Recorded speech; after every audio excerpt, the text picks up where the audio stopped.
This boy had only just woken up, only to discover that he had turned into a doll. A tiny plush figure that someone had bought as a birthday gift for a certain deranged duke. His adorable appearance instantly melted the duke's heart. Not only did the man let the doll sleep with him, he even gave him baths. Personally, back when he was human, the boy had a strange habit whenever he got drunk. He loved claw machines. Every time he caught a stuffed toy, he'd sell it the next day. But this time was different. This time, he'd spend a whole 300,000 just to grab a tiny pastel pink doll. The moment he touched it, he fainted. When he opened his eyes again, he found that he'd been turned into a doll and transported into another world. Thankfully, he could still move his limbs. Unfortunately, he was now standing at the edge of a very tall table. Looking down, he felt despair. It was so high. If he jumped, would he be able to escape this bizarre dream? With that thought, he began tossing nearby toys to the floor, trying to create a soft landing. He was just about to jump when the giant doors suddenly swung open. He froze in terror, completely motionless. Through the conversation that followed, he learned the brown-haired man was named Levi. That name sounded weirdly familiar. Then he heard the words, the Duke of, and suddenly, it clicked. He'd transmigrated into the world of a 19+ BL novel he had once read. The male lead was an insane, possessive duke, and Levi was his assistant, a man who once tried to flee to the emperor for protection. And now he, in doll form, was about to be taken away by Levi. Panicked, he wriggled furiously, trying to escape, but made so much noise that Levi noticed. He immediately went stiff. If he got mistaken for a cursed doll and got burned, he'd be doomed. Thankfully, Levi just thought he was seeing things. The boy let out a sigh of relief. The main plot hadn't started yet. As long as he stayed away from the insane duke, he should be fine, or so he thought, until Levi decided to gift him to the duke for his birthday. That was it. Game over. Would he even survive the night? The duke brought him home. Even as a doll, he felt hungry. He stared at the delicious feast on the table, swallowing hard. If he wanted to eat, he'd have to climb down from the bed. But just as he moved, the duke rolled over and hugged him. He clamped his hands over his mouth, terrified. The last thing he wanted was to be found out. Because if this duke was anything like the one in the novel, even the stuffing in his belly wouldn't be safe. Luckily, the duke didn't wake up. But the boy had seen everything. Right now, he had one mission: fill his stomach. He carefully peeked over the edge of the bed. Oh God, it was so high. But if he missed this chance, there might not be another meal. Determined, he leapt. Thud. He hit the ground. Thankfully, his soft cotton body cushioned the fall.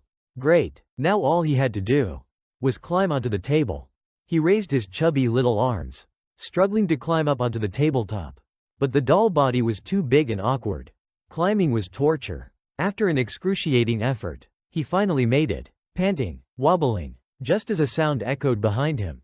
Footsteps. The duke had woken up when he saw the doll sitting innocently on the table. His expression twisted in confusion. That thing definitely hadn't been there earlier. The boy broke into a cold sweat. This time, he was really going to get caught. The duke walked over and casually poked the doll's head. Did I put this here? Or did it move on its own? After a brief mental battle, he decided it was impossible for a doll to move by itself. With a frown, he scooped the boy up and tossed him back onto the bed. Inside, the boy was screaming, "No, I haven't even had a bite of food yet." Following that incident, the notoriously ruthless duke was so disturbed by the moving doll that he couldn't sleep all night. When the opportunity came, the boy made up his mind. He was going to escape. But just as he turned to run, a dazzling glint caught his eye. A diamond ring. A big, shiny, sparkly diamond ring. Who could resist? He tiptoed over, hypnotized by the shine. Just as he was about to sneak off, bam! He bumped straight into the duke. A doll and a human. Four eyes locked in mutual horror. Silence fell. The atmosphere was painfully awkward. The duke, flustered, immediately called his subordinates. "Check this thing, now." The boy sighed in relief. As long as the duke still thought he was just a doll, he'd be fine. While the subordinates examined him, he forgot he was still holding the diamond ring. Oops. What followed was a heated argument between the duke and his men about whether or not dolls could commit theft. Eventually, the duke snatched him back. and began aggressively poking and squeezing the doll's body. Clearly suspicious and very, very stressed. Out of an abundance of caution, he locked the boy inside a drawer. Unfortunately, the boy made way too much noise in there. The Duke, now paranoid and borderline terrified, immediately called for Levy. Meanwhile, the boy, stuffed in a drawer like a sock, was fuming. The moment he crawled out, he overheard the Duke announce, "Let's just burn it." Burn me? He panicked. Hardcore. This was it. Game over. He could no longer pretend to be an inanimate object. At the top of his lungs, he screamed, "Don't!" instantly making everything worse. The room froze. The Duke stared at the doll, who had just shouted at him. The boy knew he had to think fast. So with the most robotic voice he could muster, he chanted, "I am a talking doll." A fully automated voice feature. Preset message activated. Hello, hello. Again, and again, and again. Maybe, just maybe, he could gaslight his way out of this. Turns out, it wasn't just the Duke who wanted to burn him. Even Levy seemed to be on board with that plan. The boy immediately dropped to his knees, hands clasped together in desperation. "Please have mercy. Please don't burn me. I'm not some cursed object. I don't even know how this happened. I just woke up and I was a doll."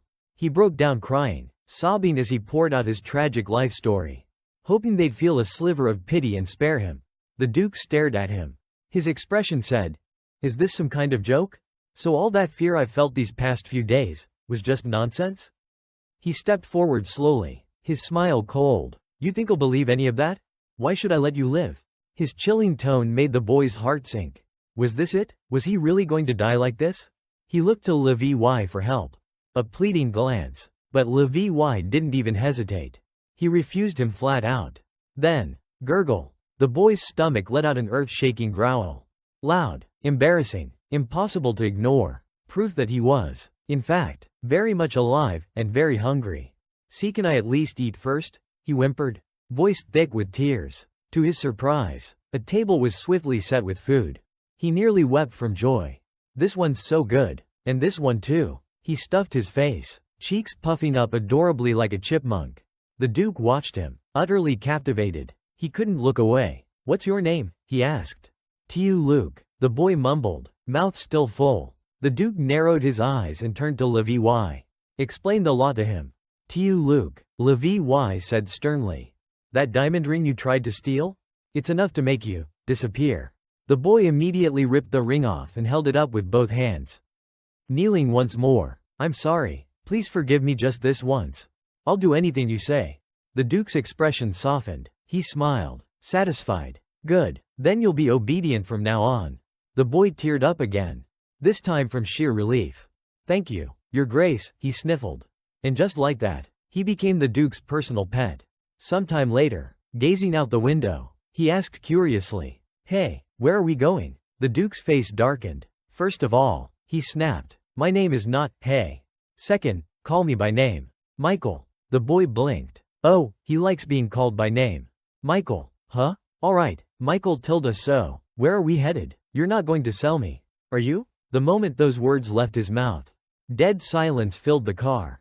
Before Levy could cover his mouth, Michael calmly turned to him and said, "Levy, throw it out the window." His tone was flat. "Dangerous. You need to understand your place. I never gave you permission to speak so casually." The Duke's voice was low and cold. The boy panicked, flailing his chubby arms and stubby legs in the air. "I'm sorry. I was wrong. I'll behave. I swear I'll behave." As they continued down the road, the boy finally pieced together where they were headed. They were going to meet the Emperor. Instantly, he began recalling the plot of the novel. After Levy fled the Duke to seek protection from the Emperor. The Duke rebelled, but what happened after that again? It was strange. He knew he'd finished the novel. Yet no matter how hard he tried, he couldn't remember what became of him. What did the future hold? Would he ever get back home? The uncertainty weighed on him. The Duke noticed the boy's sudden gloominess. He raised a hand to gently comfort him. "What are you looking at? You've been sitting there motionless." The boy jolted in surprise, then scrambled to cover it up. The scenery. It's just really pretty. I got a little mesmerized." The Duke's lips curled ever so slightly. So it was true. He'd picked up something amusing after all.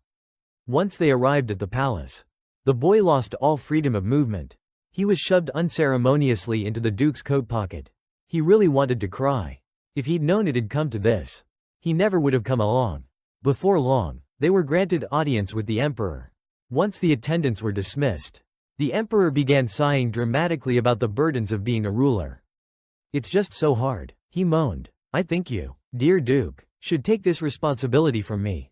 He also offered Levi the position of royal aide. Naturally, both of them ignored him. Meanwhile, stuffed in the coat pocket, the boy was getting absolutely smothered. Unable to take it anymore, he poked his head out for air, and immediately locked eyes with the emperor. Panic. Pure, undiluted panic. He lost his balance and nearly tumbled out of the pocket. "Michael, catch me," he yelped. The emperor blinked in surprise. "What is that?" he asked. Suspicious. The boy straightened up and introduced himself with all the grace he could muster. "Hello, Your Majesty. I'm Tiu Luke, a very kind and polite, not at all cursed, talking doll." The emperor's first reaction: "Burn it." Ellipsis. Thankfully, the duke stepped in and defended him. The emperor snorted, unimpressed. "Fine, let's move on." Then he pulled out an egg. "You two are responsible for raising this." The boy's eyes sparkled with delight. "Let's name it Lucky," he exclaimed. "From now on, I'll be its dad." The moment the boy ate something, he immediately threw it back up. He froze. "Wait, can dolls get pregnant?" The duke brought the egg home. And the boy, well, he completely embraced his new identity as a doting father. Before going to bed, he carefully cradled the egg in his arms, whispering lullabies and offering soft prenatal education. The duke watched from the side, laughing with a smirk. "You're literally the same size as that egg," he scoffed. "And yet you're this worried?" He called for the boy to come to bed early. But the boy hesitated. Sure, he was technically a doll, but was it really safe to sleep next to a full-grown man? What if he got squished in the middle of the night? The duke didn't let him say another word. No room for nonsense. Left with no choice, the boy gave the egg a gentle kiss and whispered, "Good night, Lucky. Papa loves you." Then he laid his little doll head down on his soft fabric arms and curled up to sleep. Suddenly, he felt something drape over him. It was the duke's personal handkerchief, folded into a blanket. He giggled softly. Hearing that, the duke turned his back, but the corner of his mouth tugged up into a small smile. Tiu Luke had appeared in his life out of nowhere. Naggy, unreliable, always stirring up trouble. Yet somehow, he had brought laughter back into the duke's otherwise dull world.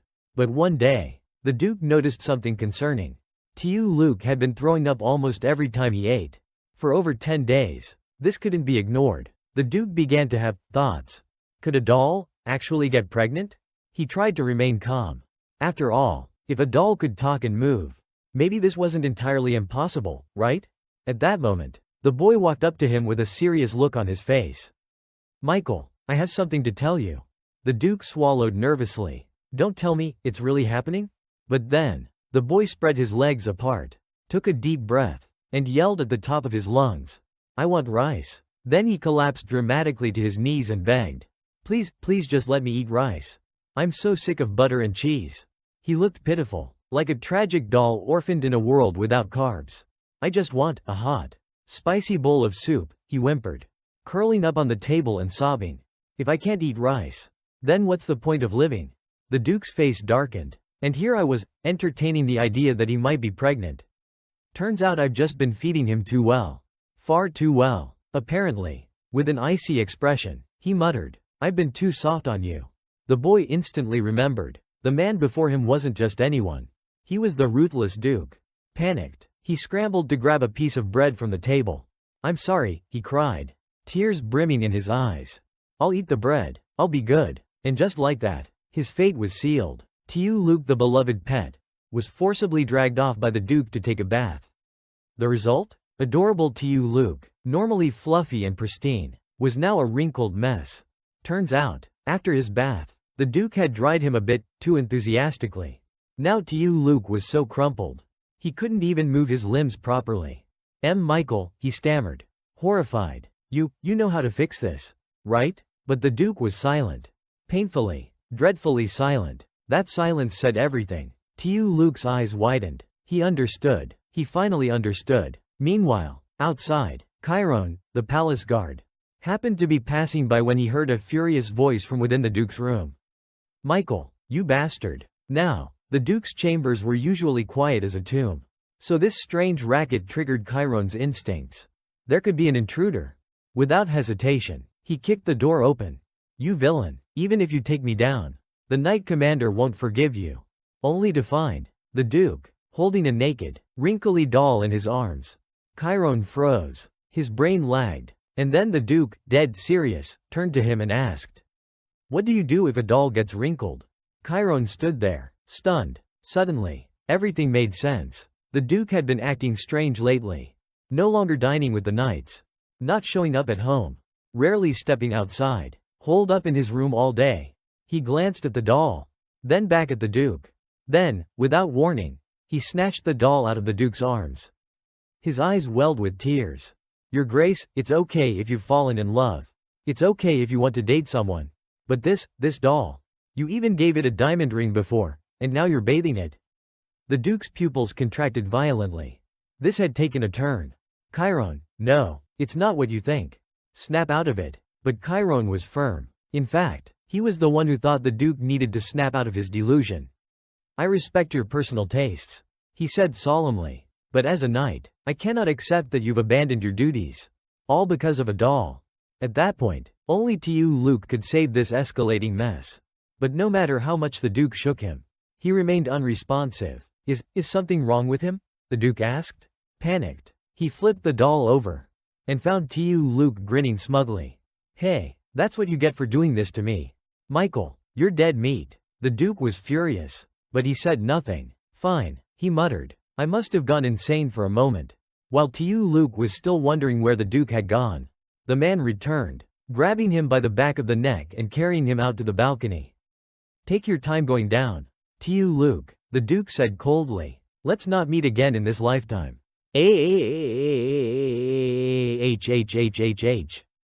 Luke shrieked like a pig being slaughtered, terrified out of his mind.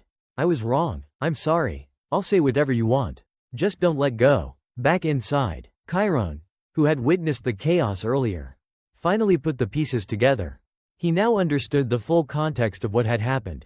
And also, perhaps, a few of the Duke's special interests. As for Luke, he could still be saved. Chiron explained, "You just need to massage the stuffing inside his fabric, like a deep tissue fluff massage. He'll bounce back." So, they massaged him. Luke giggled uncontrollably. "Ha ha ha, that tickles. This is weirdly pleasant." Seeing him laugh so brightly, the Duke felt an inexplicable irritation. Without a word, he snatched the doll out of Chiron's hands. "Let me do it," Chiron warned. "If you press too hard, he might explode." But the Duke just said coolly, "That won't happen," and proceeded to knead Luke like he was making mochi. Luke burst into tears. Later, the boy sat up, clutching his round face and arms. His features finally even and symmetrical again. "Michael, this is amazing. This is how a doll should look." The Duke nodded in satisfaction. "Of course, I did that." Chiron couldn't take it anymore. "Your Grace, you almost popped him like a balloon." Suddenly, Luke sniffled. "But I don't have any clothes." His only outfit had been ruthlessly shredded by a certain someone. Thankfully, that was soon resolved. The Duke personally arranged for Luke to have new clothes, and even prepared his favorite hometown food. For the first time in a while, Luke felt genuinely happy. At first, the Duke had wrapped him in a simple handkerchief. But once it was on, it looked exactly like an off-shoulder evening gown. Luke instantly sank back into melancholy. "I know life was already hard before, but ever since becoming a doll, everything's just so much harder." Just as Luke was thinking all these depressing thoughts, he stood up and promptly lost his balance. Thud! He toppled face first onto the table. The Duke immediately leaned forward, concern creeping into his voice. "Are you all right, Luke?" Luke buried his face in the surface, refusing to respond. Everything just felt awful. Being trapped in the body of a doll was already bad enough. Now he had to endure humiliation after humiliation. Even that baby dragon was bullying him. Its poor, helpless father. He'd lived a decent, kind-hearted life. So why was the universe treating him like this? Face smushed into the tablecloth, Luke began sobbing miserably. The Duke hesitated, wanting to reach out and comfort him. But he didn't know what to say. Strangely, seeing the doll cry didn't amuse him at all. Quite the opposite. It made his chest feel tight. What even is this doll? And why do I care? At that moment, a servant rolled in a cart of food for lunch. But Tiu Luke had no appetite. He didn't even look up. What surprised him, though, was the Duke's next words. I figured you wouldn't want to eat. Tiu Luke blinked. He had fully expected the man to snap at him. Shut up and eat. What the heck happened to this guy? Did he fall and hit his head under some cursed tree? Then again, why was he even trying to understand the Duke? His own life was already a mess. But, wait, why was there a familiar smell in the air? It wasn't butter. It wasn't cheese. It was. He shot up like a spring. And there it was. Spicy beef soup. The Duke explained. I asked the kitchen to prepare dinner. That's what they made. Tiu Luke took one bite. And nearly cried. This is exactly the flavor I've been dreaming of. It tastes just like home. Thank you, Michael, he whispered, eyes glassy with emotion. After stuffing himself silly, Tiu Luke happily scampered off to visit the baby dragon. But the moment the dragon saw him, it lunged at him like he was snack time. Lucky, Tiu Luke cried. Papa is not your food. Okay? Why do you want to eat me every time you see me? The Duke answered blandly. Because you're the easiest target. Lucky, who taught you to be so rude? Chomp. Tiu Luke's tiny plush hand got chomped on again. You little menace. Michael, help. Just then, Levi walked in with a set of clothes in his arms. And froze at the scene in front of him. All three of them, Duke, Dragon, and Doll, laughing, bickering, and wrangling together like a real family. When he mentioned the clothes were for Tiu Luke, the boy's eyes lit up like twin lanterns. But when he opened the package, they were all dresses. One frilly, lacy, sparkly nightmare after another. Tiu Luke exploded. I don't want to wear dresses. As it turned out, when Chiron had ordered the clothes, he only told the seamstress. Something for a doll. So naturally, the lady had treated it like a standard doll dress-up order. Thankfully, buried among the dresses, there was one set of a shirt and pants. What a miracle. Michael, turn around. I'm changing. The Duke couldn't help but chuckle. A few moments later, Tiu Luke emerged in his new outfit. Positively glowing. It fits perfectly, and the fabric is so soft. Michael, do I look good? Very good. Just then, Levi pulled out a card and handed it to the Duke. An invitation from Duke Isiel. Tiu Luke's smile vanished. Completely. If we're talking about Issy Loon from the Red Prison arc, he was exactly the same breed of lunatic as Michael. Tiu Luke recalled a plot point from the novel. Issy Loon would kidnap Levi to threaten Michael, and even tried to extract Michael's secrets from him. What Tiu Luke didn't expect was that Michael would actually accept the invitation. Looks like the war of psychos is about to begin. At dinner time, the Duke ordered a piping hot meal to be served. The rich aroma struck Tiu Luke right in the soul. He ate so much his spirit was revived and his courage inflated. Hey, Michael, do you have wine? Suddenly, he remembered. Last time, it was after getting drunk that he woke up as a doll. What if drinking again could turn him back into a human? And so, one glass after another, Tiu Luke drank until the world spun like a carousel.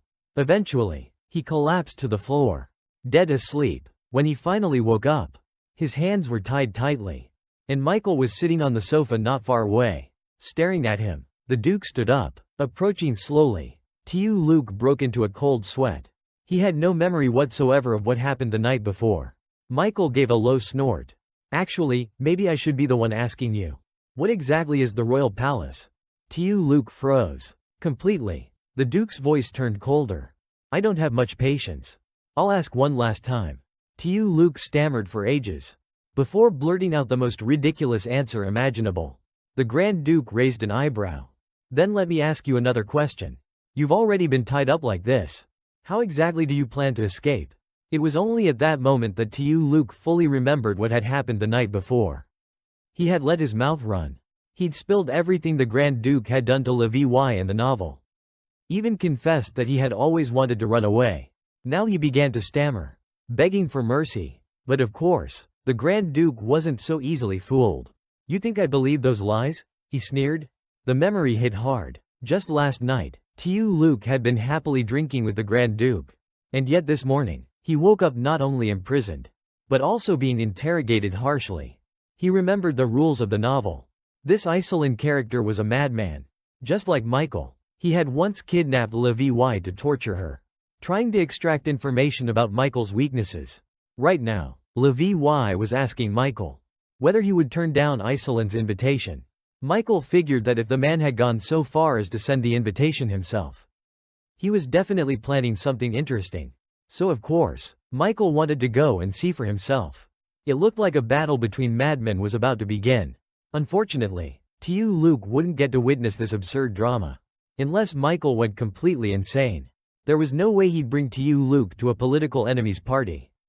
At dinner, the Grand Duke had the chef prepare a traditional dish from Luke's homeland.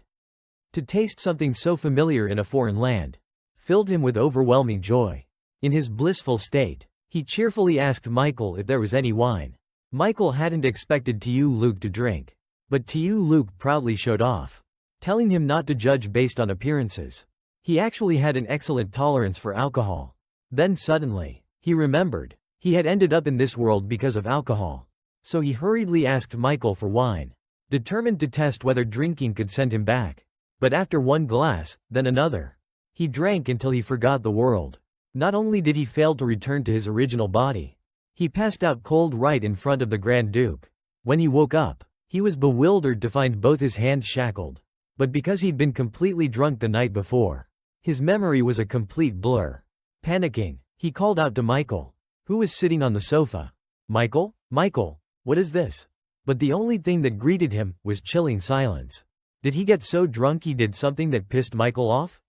He watched as the Grand Duke slowly rose to his feet, then began walking toward him. Step by step, cold sweat poured down his back. "Michael, did we do something last night?" he asked, voice trembling. The Grand Duke's eyes were cold as ice. "Let me ask you first," he said, "what is a raging top?" The air in the room instantly dropped several degrees. Luke froze, not daring to even breathe. How did Michael know that term? He was absolutely writhing with regret. What the hell had he said last night? But the Grand Duke's patience had clearly run out. "I'll ask one last time," he growled. "What is a raging top?" Shaking with fear, Luke blurted out the first thing that came to mind. It means a very aggressive top." The Grand Duke gave him a look of pure disdain. He seemed a little disappointed.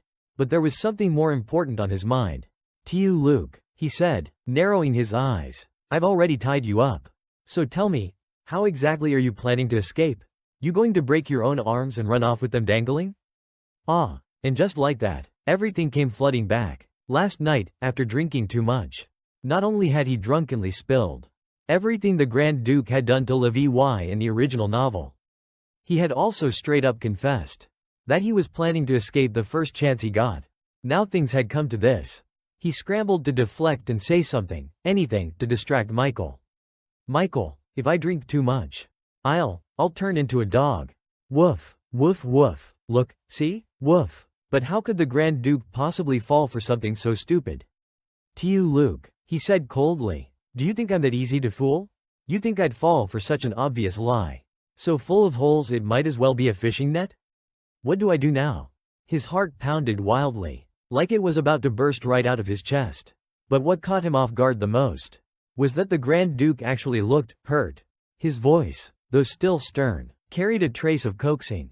"So, you wanted to run away from me from the very beginning?" Caught between Michael's anger and sense of betrayal, Luke sensed yet another emotion. Something he couldn't quite name. But it made him suddenly wonder. Maybe it was better to just tell the truth. "Michael, I was wrong. Even if I like Lucky, you can't just go around tying up a teddy bear like this." He tried to reason. "Either way, we need to sort this out, right? I still have to get back to my real body. I've got tuition fees to pay." But Michael's mind had latched onto one thing and one thing only.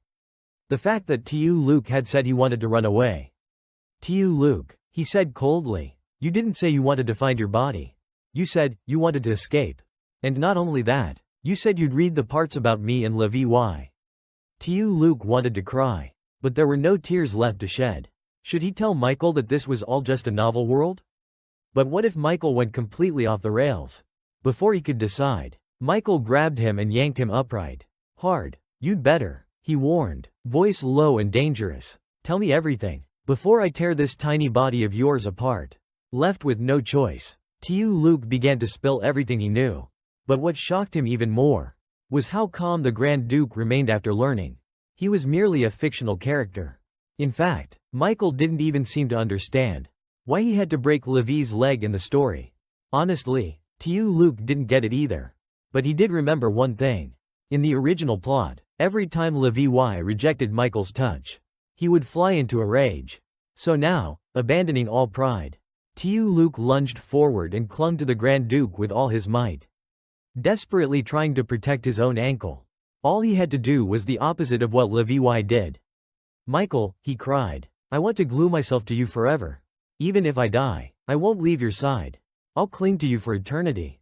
The Grand Duke chuckled. Luke, I really can't figure you out. Looks like the plan had worked.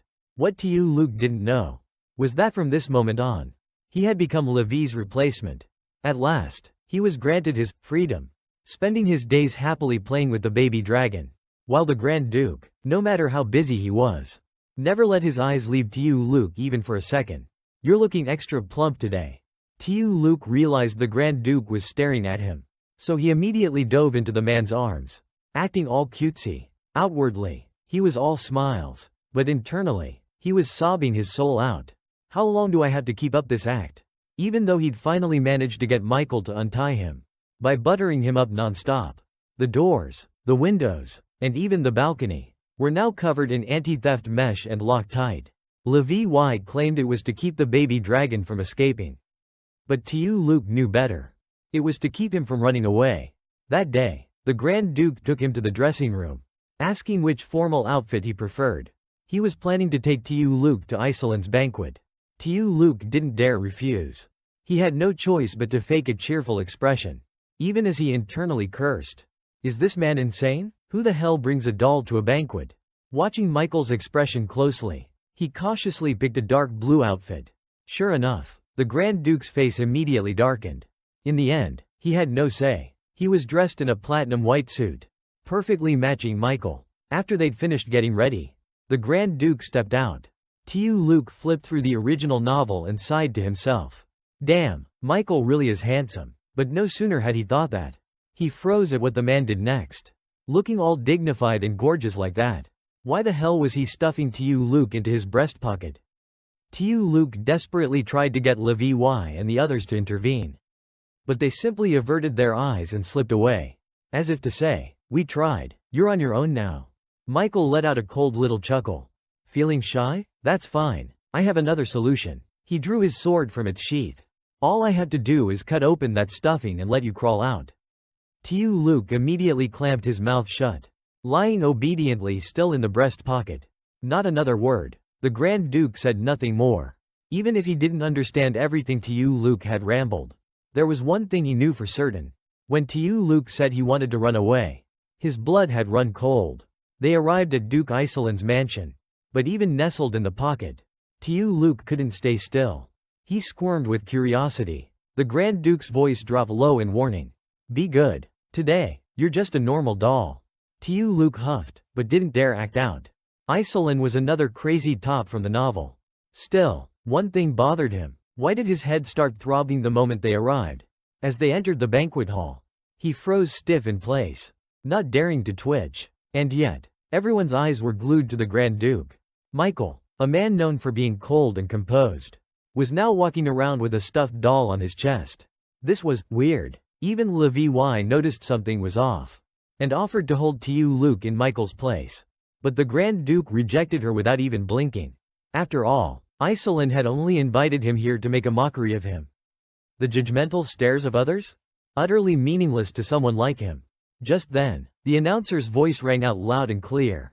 Presenting His Grace, the Grand Duke Michael. Michael wore his usual stern expression. Meanwhile, Luke obediently pretended to be a lifeless doll. Though the murmurs in the crowd grew louder and louder, Count Wilson stepped forward to greet him with a smile. Luke remembered him. This was the same man who'd gifted Michael a giant oil painting at his birthday party. The Count glanced at Luke and immediately offered a flattering remark. Your Grace is looking especially radiant tonight. Unexpectedly, The Grand Duke replied coolly. That's because I'm raising a child. The entire hall fell silent. But Michael didn't seem to care. He raised an eyebrow. What's with those looks? The kid likes teddy bears. After the Count awkwardly took his leave, Iselin himself approached, wine glass in hand. It's been a while, Your Grace, he said with a graceful bow. Allow me to offer you my sincerest regards. After exchanging a few formalities, the sniping began. Iselin smiled faintly. Seems like your taste has become rather childish in my absence. Michael, completely unfazed, replied, I'm glad you think so. Cute, isn't it? Suits me perfectly. Iselin's smile stiffened. Well, I do hope you enjoy the party.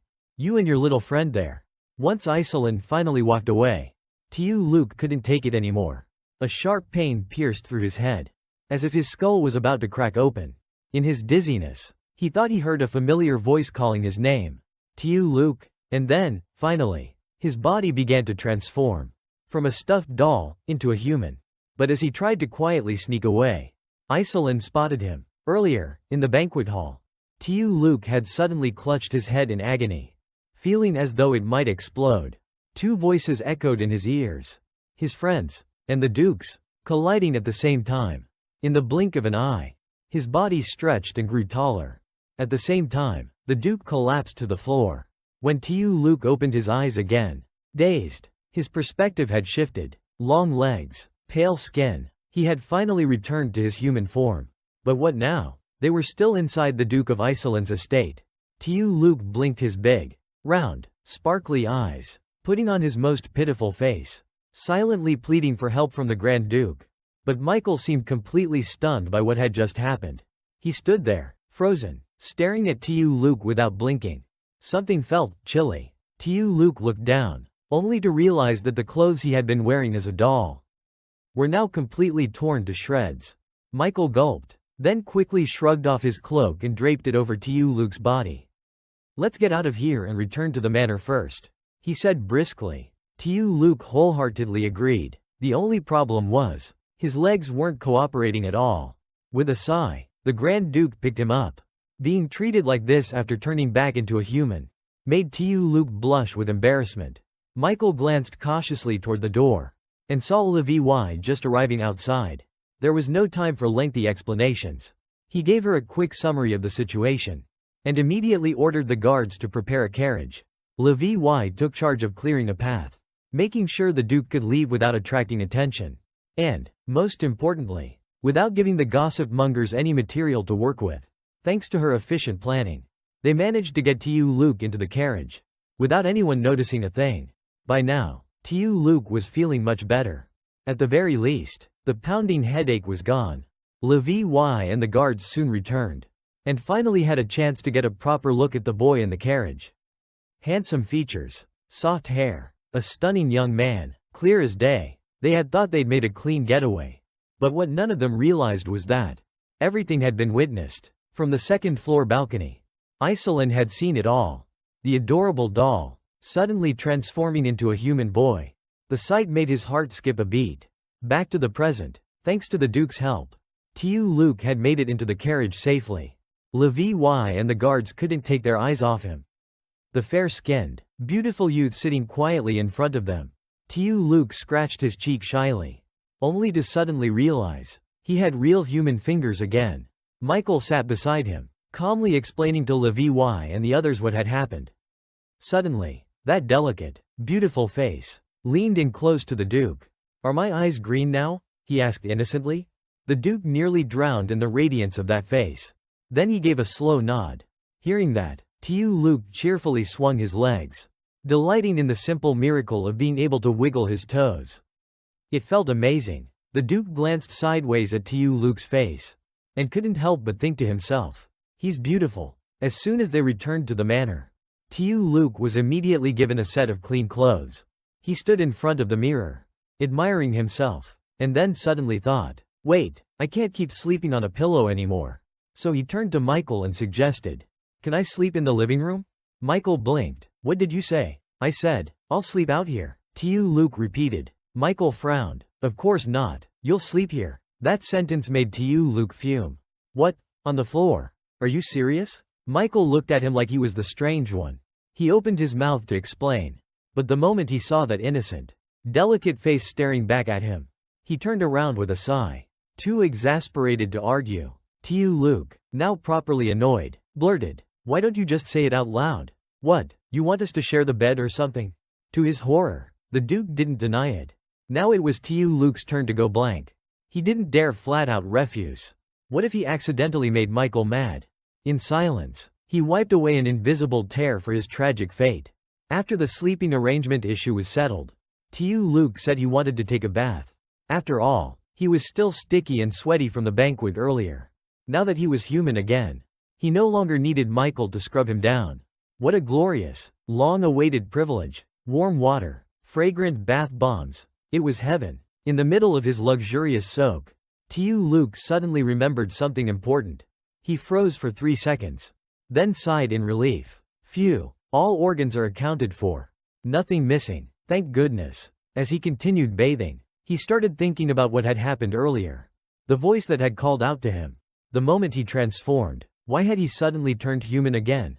What had triggered it? What was the connection? Meanwhile, outside the bathroom, the Duke was still standing there, waiting silently. His mind was in a storm of thoughts.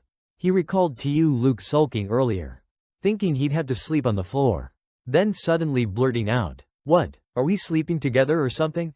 And without hesitation, he had said yes. Back when Tiu Luke was just a toy, such things didn't matter. But now they were 2 grown men. Was this really appropriate? The more he thought about it, the more questions filled his mind. Tiu Luke was once a toy. But he could move, talk, and now, he'd turned human. If he were to suddenly vanish one day, it wouldn't be surprising. And the moment that thought struck, a sharp pain twisted in the Duke's chest. What if Tiu Luke tries to run away? The thought had barely formed before the Grand Duke immediately yanked open the bathroom door. And what greeted him was a vision straight out of a forbidden dream. A beautiful young man bathing, skin glistening with water. His heart nearly jumped out of his chest. Upon learning that Iori, Tiu Luke, had once had a childhood friend, a longtime close companion, Michael's possessiveness exploded. He stared at the fair-skinned, quiet figure before him, and for a moment, he froze, throat dry, body uncomfortably warm, and he knew exactly what that sensation meant. Iori noticed something was off about Michael's expression. Concerned, he asked, "Are you okay?" Then, hesitantly, he reached out to check. The very next moment, Michael slapped his hand away with unnecessary force. "Don't touch me." Iori's hand instantly turned red.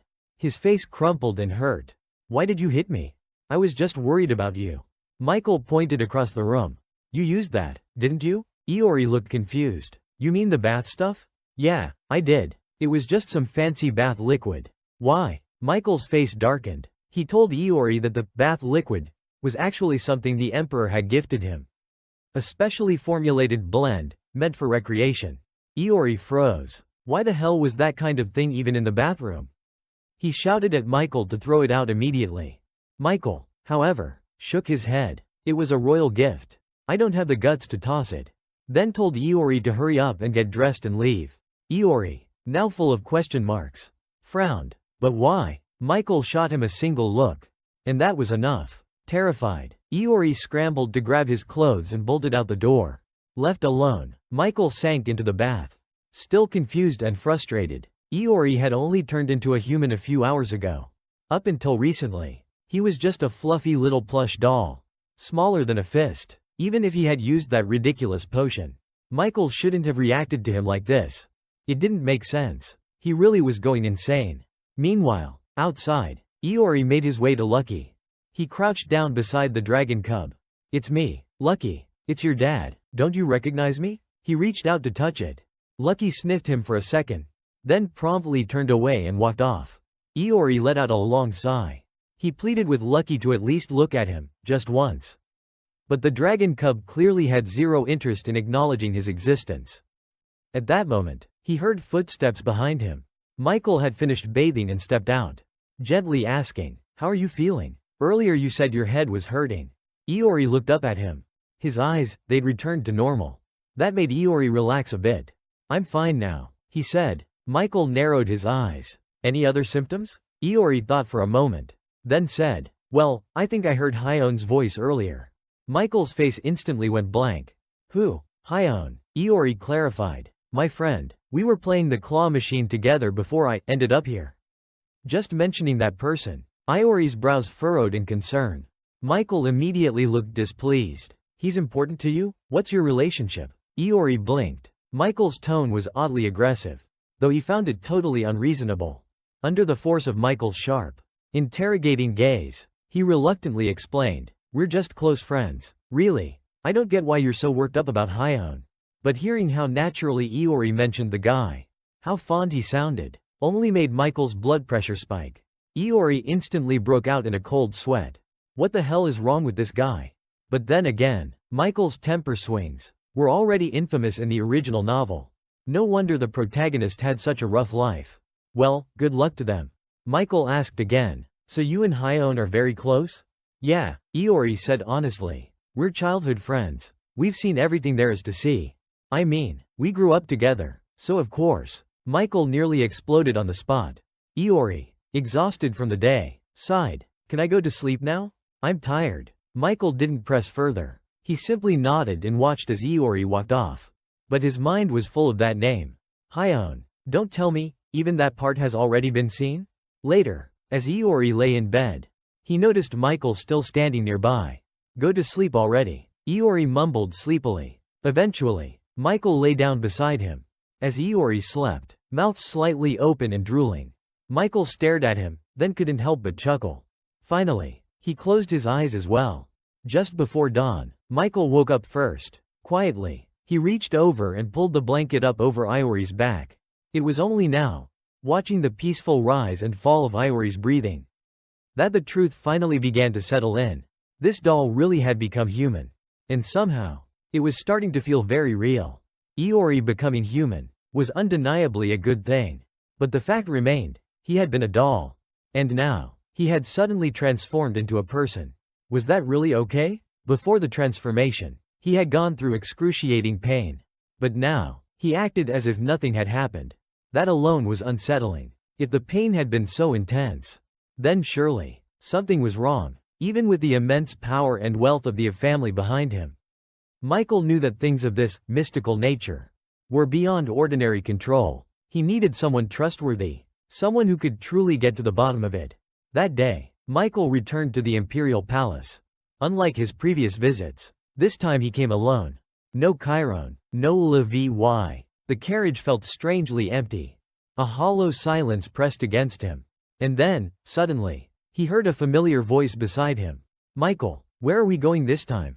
Startled, he turned to see Iori looking up at him with wide, expectant eyes. But before he could speak, Iori's figure began to fade, then disappeared completely. Michael froze, utterly stunned. Was this a hallucination? Had he imagined it? Compared to Chiron or Levi, Iori had carved out a space in his heart that felt different. Deeper. Michael forced himself to stay calm. It must have been the shock, he told himself. The sudden transformation. That's all. He was just a doll.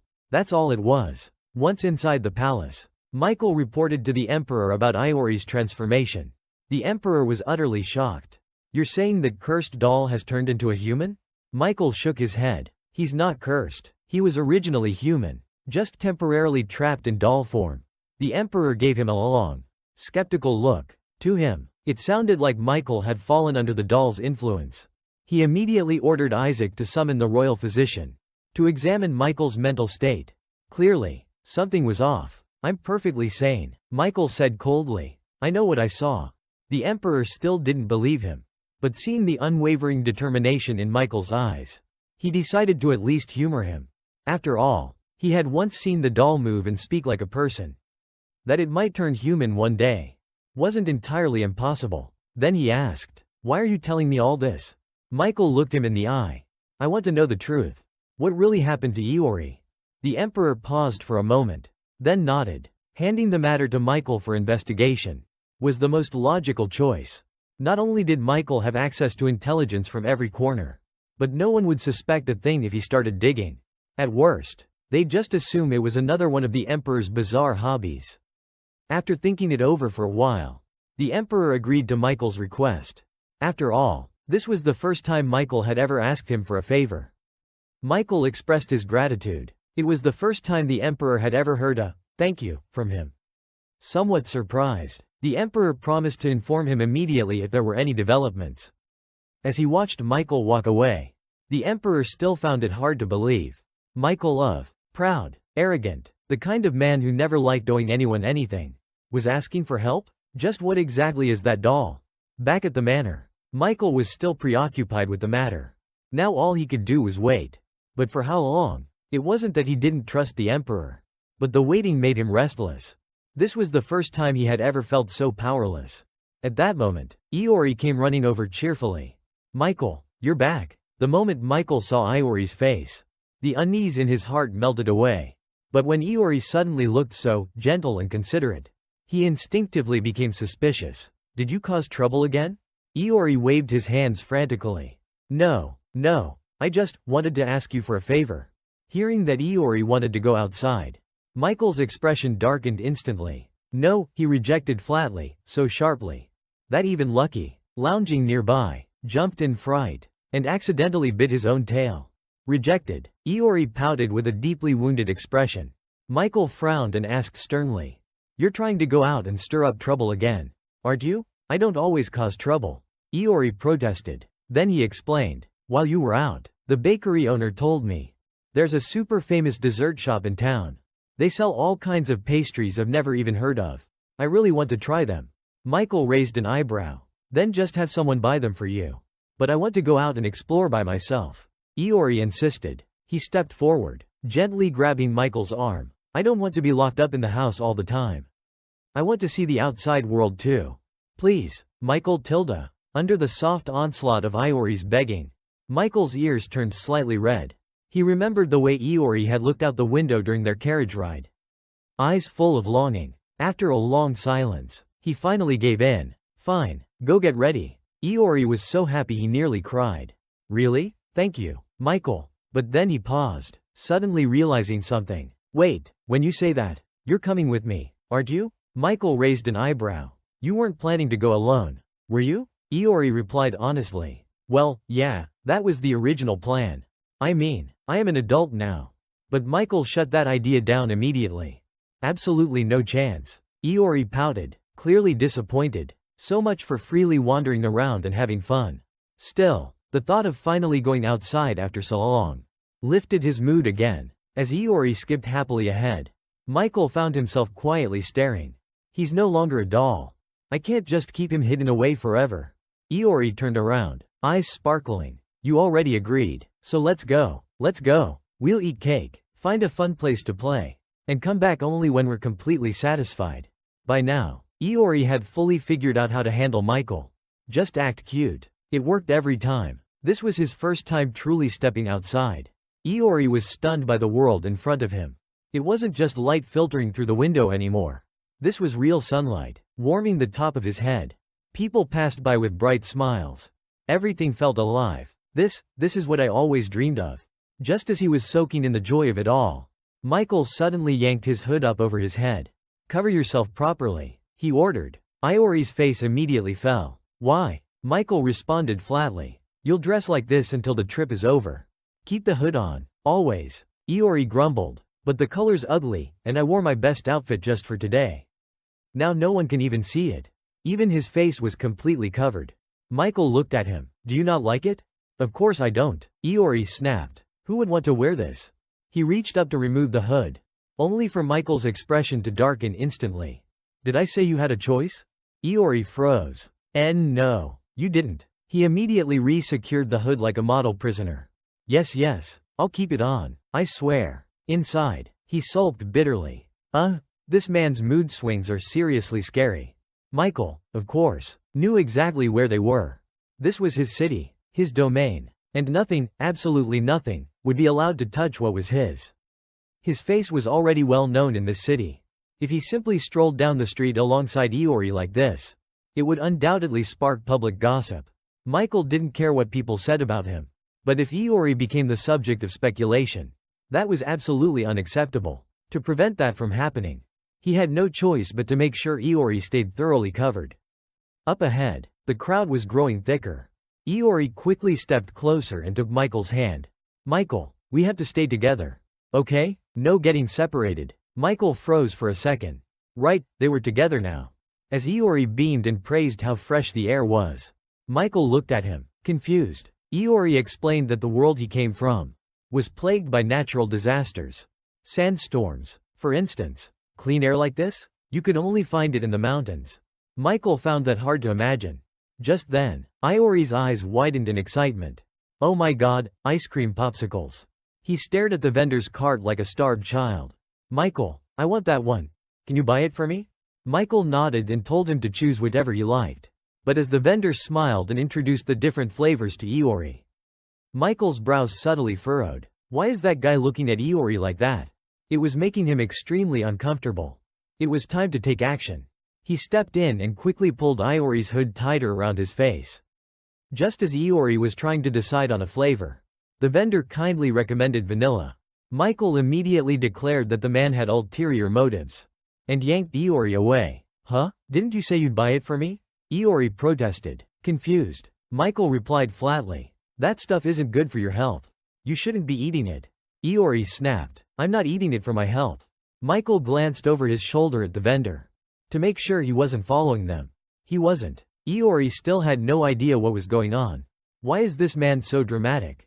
They continued walking until they reached a busy plaza.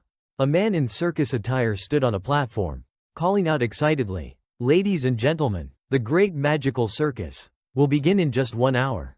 Come one, come all. There'll be acrobatics, amazing illusions, puppet shows full of wonder.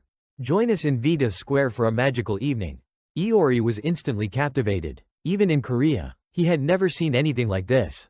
Without a second thought, he grabbed Michael's arm. Let's go watch it, Michael. Michael didn't react. It looks amazing, Iori urged. Don't you want to see something like this? It's beautiful. The man behind them continued shouting enthusiastically, trying to draw in more people. Michael rubbed his temples, clearly getting a headache. I don't like crowded places. He muttered to Iori. You really think I'd leisurely go watch a circus show? Iori immediately grabbed his hand. Don't be like that, Tilda. I've never seen an acrobatics performance before.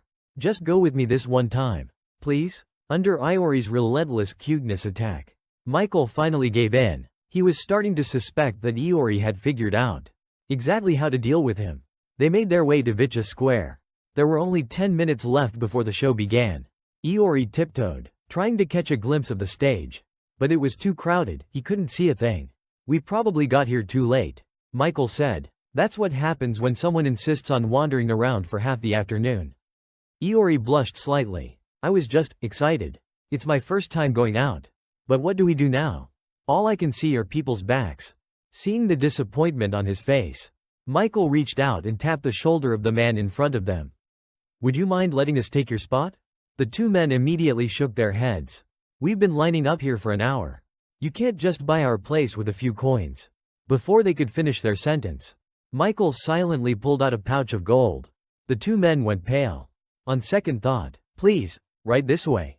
They stepped aside immediately. Money isn't everything. But this time, they'd let it slide. Iori looked a little embarrassed. You were here first? Are you sure it's okay? He turned to Michael. Did you just give them money? Michael answered coolly. No. Iori smiled brightly. Wow, they're so kind. What nice people. As the spotlights came on, signaling the start of the performance, Iori's face lit up in anticipation. Meanwhile, Michael wasn't watching the stage at all. His eyes were fixed solely on Iori. At that moment, Iori spotted a nearby vendor selling buttered popcorn and fresh fruit juice. They looked delicious. Michael, I want that. Can I eat it? He added. Popcorn has peanuts, right? Peanuts are healthy, aren't they? Michael narrowed his eyes. Clearly, Iori was teasing him for the ice cream incident earlier, when he'd used health as an excuse to drag him away. Michael considered protesting, but in the end, he just sighed and nodded. Fine, I'm not eating, though, he said, handing Iori a gleaming gold coin. Iori beamed. Yay, I'll buy my own. He called over the street vendor. 1 serving of popcorn and juice. Please. The vendor blinked as Iori handed him the gold coin. A gold coin? Hold on, let me find change. He scurried to check his pouch. Iori shifted awkwardly. Was this too much? Just then, a well-dressed man in a formal vest appeared beside them, as if presenting a royal decree. He held out the change with both hands, almost ceremoniously. Iori blinked. He turned to Michael. "How much money did you give me just now?" Michael replied coolly. "Just a little. Nothing worth getting surprised about." A moment later, the street vendor returned with the change. He even politely helped Iori tuck the coins into a pouch for easy carrying. "Thank you." Iori smiled brightly, then turned back to Michael. "Here's the change." But Michael waved it off. "That small amount's no use to me. You keep it." Iori immediately picked up on the implication. "He's letting me use it for snacks and fun." Overjoyed, he tucked the money into the inner pocket of his cloak. Beaming, there was no denying it. The performance was truly amazing. From beautiful dancers and fire-breathing performers, to bizarre creatures and jugglers dressed as clowns, the show dazzled at every turn. Iori's eyes sparkled with wonder. "How long do you think they had to train to be that good?" he whispered to Michael, clearly in awe. Michael didn't respond right away. Iori called his name again, softly. Only after a few seconds did Michael finally answer. "It's decent." Iori broke into a bright smile. "If Michael likes it, then I like it too." Michael blinked. For a brief moment, he was caught off guard. Just then, a clown in full costume stepped onto the stage, announcing that the show was nearing its end. "Though this is the final act," he said cheerfully, "we hope you'll enjoy it to the very last moment. Because this is no ordinary finale. This is the magical puppet theater." The crowd stirred with curiosity. The man brought out a set of delicate string puppets, each suspended by nearly invisible threads. As he moved his fingers, the puppets sprang to life. They began to speak, introducing themselves, chatting with the audience. One puppet approached a young girl in the front row and asked her name. She squealed in delight and introduced herself proudly. More puppets followed. Some looked like people, others like all kinds of whimsical animals. As they danced and interacted, Iori laughed out loud, completely immersed. Michael, meanwhile, said nothing. His eyes never strayed from Iori, watching every smile, every spark of joy. At that moment, the puppeteer began approaching them, holding up a puppet in one hand. He steered it toward their seats and spoke in a playful tone. Well, who might these mysterious guests be?